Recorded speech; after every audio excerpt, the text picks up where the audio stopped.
ब्रेकनंतर बुलेटिनमध्ये आपल्या सगळ्यांचं पुन्हा एकदा स्वागत। शालेय विद्यार्थ्यांना हिंदी भाषा पहिलीपासून शिकवण्याबाबत अनिवार्य शब्द हा मागे घेण्यात आलाय। मात्र तृतीय भाषा म्हणून हिंदी शिकवली जाणार आहे आणि या संदर्भात शालेय शिक्षण विभागाचा नवा शासन निर्णय जारी करण्यात आलाय। इयत्ता पहिलीपासून त्रिभाषा सूत्र अवलंबलं जाणार आहे। हिंदीऐवजी तिसरी भाषा शिकायची असल्यास वर्गामध्ये 20 पेक्षा जास्त विद्यार्थ्यांनी इतर भाषा विषय शिकवण्याची इच्छा दर्शवणं गरजेचं असेल।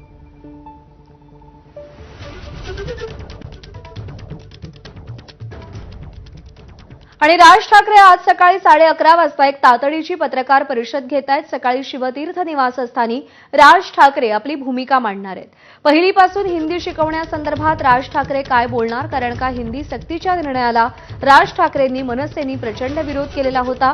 ठाकरेंच्या शिवसेनेसोबत मनसेच्या युतीच्या चर्चा गेल्या काही काळापासून रंगतायत। त्या संदर्भात राज ठाकरे काय बोलणार याची उत्सुकता आणि त्यासोबतच ताज लँड्स एंडमध्ये देवेंद्र फडणवीस आणि राज ठाकरे यांची जी भेट झाली त्या संदर्भात काही राज ठाकरे बोलणार का याकडे देखील लक्ष लागलेलं आहे। अभिषेक मुठा आपले प्रतिनिधी सध्या आपल्यासोबत आहेत। अभिषेक, गेल्या काही दिवसांमधल्या घडामोडी पाहता राज ठाकरे अनेक मुद्द्यांवरून चर्चेत आले। आजच्या पत्रकार परिषदेमध्ये कोणकोणत्या विषयांवर भाष्य होण्याची शक्यता आहे?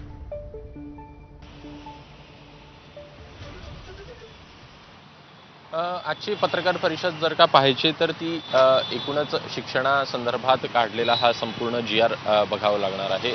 इयत्ता पहिलीपासून हिंदी अनिवार्य असा जो निर्णय होता तो सरकारकडनं कुठेतरी अनिवार्य हा शब्द मागे घेण्यात आला। मात्र पहिली ते 5वी पर्यंत संदर्भात जी हिंदी आहे ती भाषा तिसरी ही भाषा कायम राहणार आहे।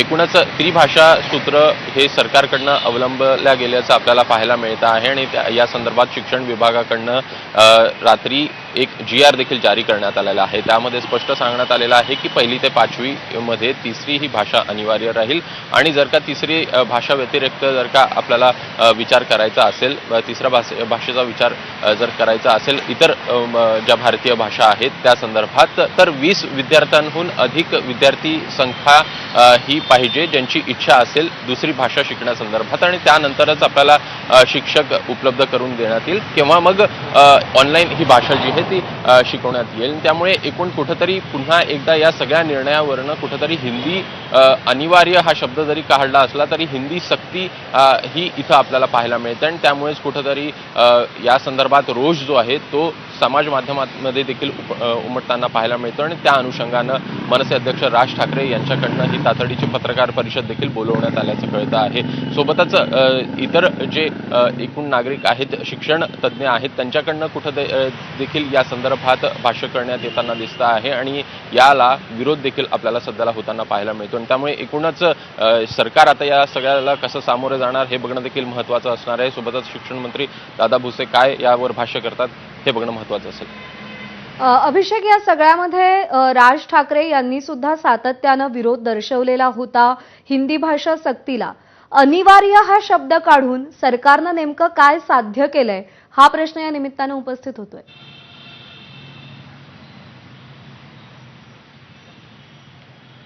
नक्कीच सरकारकडनं अनिवार्य हा शब्द जरी काढला असला तरी कुठेतरी सक्ती ही आपल्याला पाहायला मिळते आहे। 20 विद्यार्थ्यांहून अधिकची पटसंख्या किंवा जे विद्यार्थी असेल त्यांची जर का संख्या 20हून अधिक असेल ज्यांची इच्छा इतर भाषा शिकण्याची असेल तर या संदर्भात सरकार किंवा मग शिक्षक जे आहेत ते उपलब्ध करून दिले जाऊ शकतात। मात्र जर का 20हून अधिकची संख्या विद्यार्थ्यांची नसेल तर हे शिक्षक जे आहेत ते उपलब्ध होणार नाही। त्यामुळे वर्गातली एकूण पटसंख्या आणि त्यापैकी 20 विद्यार्थ्यांची इच्छा असणं ही अट घालून सरकार नेमकं काय साध्य करतंय याकडे सगळ्यांचेच चर्चा वळताना आपल्याला दिसतायत।